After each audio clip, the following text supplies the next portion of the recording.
अस्सलाम वालेकुम दोस्तों। आयरन डोम थर्ड फेल, ईरानी हमले के बीच इजरायली डिफेंस सिस्टम पर उठे बड़े सवाल। दोस्तों, मिडिल ईस्ट में हालत बेहद गर्म है।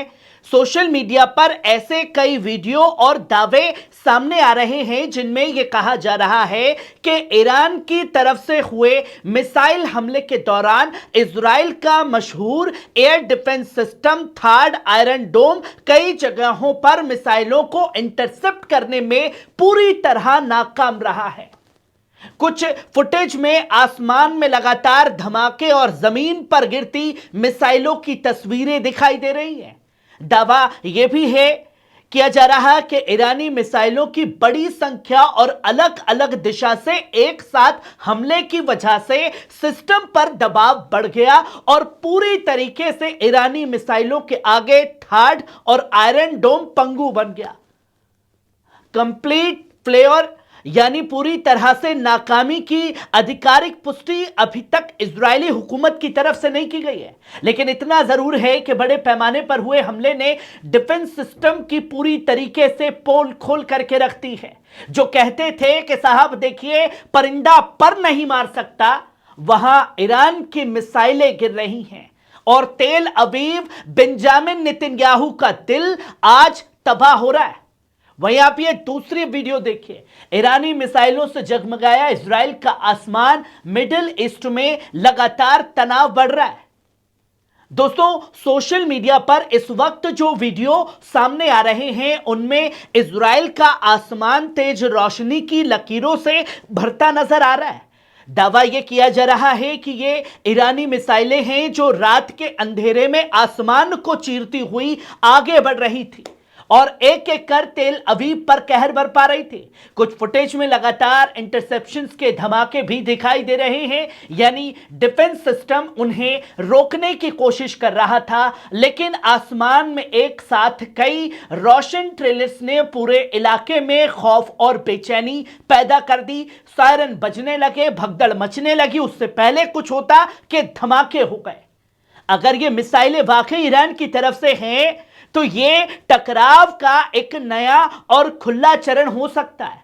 इजराइल और ईरान के बीच तनाव पहले ही चरम पर है और अब सीधा मिसाइल मुकाबला हालात को और पेचीदा बना रहा है। अब आप ये तीसरी वीडियो देखिए। तेल अवीव में 60 के करीब लोगों की मौत का खुलासा कर दिया है तेल अवीव के मेयर ने। दोस्तों, इस वक्त की बड़ी खबर भी सामने आई। इजराइल से एक बड़ी अपडेट सामने आई है। तेल अवीव के अलग अलग हिस्सों में हुई धमाकों और हमलों के दौरान करीब 60 इजरायलियों की मौत और कईयों के घायल होने की पुष्टि कर दी है तेल अवीव के मेयर ने। दोस्तों, रिपोर्ट्स के मुताबिक कई इलाकों में मिसाइल अलर्ट सायरन बजे, लोगों ने बंकरों में पनाह ली और कुछ जगहों पर गिरते मलबे से नागरिक घायल हुए हैं। अस्पतालों में इमरजेंसी अलर्ट जारी कर दिया गया है और मेडिकल टीमों को हाई अलर्ट पर रखा गया है। दोस्तों, जहां कल तक यह बताया जाता था कि तुच्छ नहीं हो रहा है, आज मेयर तुरंत कह रहा है कि ईरानी हमले में 60 लोगों की मौत हो चुकी है, लेकिन शहर की इमरजेंसी सर्विस पूरी तरह एक्टिव है। घायलों का इलाज और जारी किया जा रहा है। हालत को काबू में रखने की लगातार कोशिश की जा रही है। यह आंकड़ा इस बात का इशारा है कि मौजूदा टकराव सिर्फ फौजी ठिकानों तक सीमित नहीं रह गया है, बल्कि आम लोग भी इसकी चपेट में आ गए हैं। वहीं आप ये चौथा वीडियो देखिए। इजराइल में बड़े हमले, कई इलाकों में भारी नुकसान के वीडियो भी सामने आने लगे हैं, जो कि आप अपनी स्क्रीन पर इस वक्त देख रहे हैं। दोस्तों, ये गजा नहीं है, ये तेल अवीव है। इजराइल से इस वक्त बड़ी खबर सामने आ रही है कि अलग अलग शहरों में बड़े बड़े धमाके और भारी नुकसान की रिपोर्ट मिल रही है। कुछ इलाकों में इमारतों को नुकसान पहुंचा है, जबकि कई जगहों पर सायरन लगातार बजते हुए दिखाई दिए, पर आयरन डोम उसे रोक नहीं पाया। थर्ड, एरो 3, ये तमाम जो पाल रखी थी चीजें वो आज काम नहीं आई। ड्रोन हमले की वजह से कुछ रिहायशी इलाकों में भी असर पड़ा। इमरजेंसी सर्विस मौके पर मौजूद है और राहत बचाव का काम लगातार जारी है। नाज़रीन, हर खबर की आधिकारिक तस्दीक अब इजराइल और इजरायली वेबसाइट की तरफ से भी हो रही है। लेकिन इतना साफ है कि हालत अब बेहद संगीन है। तेल अवीव और दूसरे शहरों में लोगों को शेल्टर में रहने की अब हिदायत दी गई है और यह कहा गया है नेतन्याहू हुकूमत द्वारा कि जब तक सरकार इजाजत ना दे तब तक बंकरों से बाहर ना आए, चाहे दिन लगे, महीने लगे, साल लगे। वहीं आप ये 5वां वीडियो देखिए। इजराइल में पूरा का पूरा मोहल्ला तबाह, भारी धमाकों के बाद मंजर दिल दहला देने वाला भी सामने आया है तेल अवीव से। दोस्तों, इजराइल में ऐसी तस्वीरें सामने आ रही हैं जो बेहद हैरान और परेशान करने वाली है बेंजामिन नेतन्याहू के लिए, क्योंकि अब उसे सांस नहीं आ रही है। भारी तबाही देखी जा रही है, कई इमारतें मलबे में तब्दील हो चुके हैं, सड़कों पर धुआं और टूटे हुए ढांचे नजर आ रहे हैं। स्थानीय सूत्रों का साफ तौर पर कहना है कि जोरदार धमाकों के बाद यह इलाका बुरी तरह प्रभावित हुआ है। राहत और बचाव टीमें मौके पर मौजूद हैं, मलबा हटाने का काम किया जा रहा है, मलबे में लगे दबे लोगों को भी निकालने का काम जारी है। नाज़रीन, जब जंग या हमलों का असर रिहायशी इलाकों तक पहुंचता है तो सबसे बड़ी कीमत आम लोग चुकाते हैं और मुझे यह समझ नहीं आता कि ये आम लोग सिर्फ इजराइल के ही क्यों हो जाते। गजा के वो 80,000 से ज्यादा मासूम लोग क्यों नहीं दिखाई दिए? ईरान में ताजा हमले में आयतुल्ला अली खमेनी साहब समेत 160 बच्चियां जो शहीद हुई वो क्यों नहीं दिखाई दी?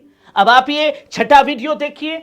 दोस्तों, इजराइल में ईरानी मिसाइलों के हमले ने हालात को और भी भयानक बना दिया है।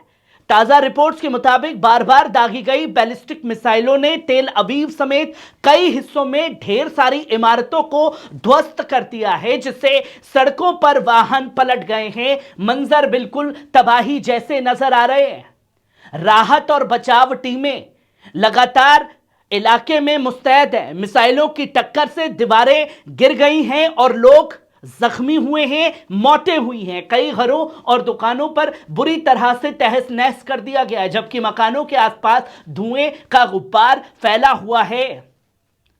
दोस्तों, ये वो वक्त है जब आम लोगों की जिंदगियां सीधा असर देख रही है, अफरा तफरी बढ़ रही है, सायरन बज रहे हैं और लोग बिना किसी पक्का सुरक्षा घेरे के बीच खुद को बचाने की कोशिश कर रहे हैं।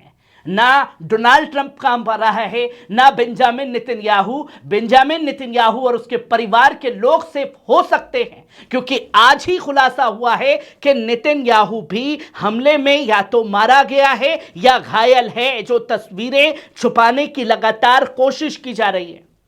और जिस चीज के लिए अमेरिका इजराइल ने मिलकर के ईरान पर हमला किया कि आयतुल्ला अली खमेनी साहब को शहीद कर देंगे, तो ईरान रुक जाएगा। ईरान रुका नहीं, बल्कि और मजबूत हो करके, चाहे अमेरिकी बेस हो, तेल अवीव हो, चाहे अरब में पाले हुए अमेरिका के कुछ पालतू कुत्ते हों, उन सब पर अब मिसाइल बम गिराने का काम लगातार ईरान कर रहा है। दोस्तों, कैसी लगी खबर? कमेंट बॉक्स में आकर के अपनी राय जरूर दीजिएगा। शुक्रिया।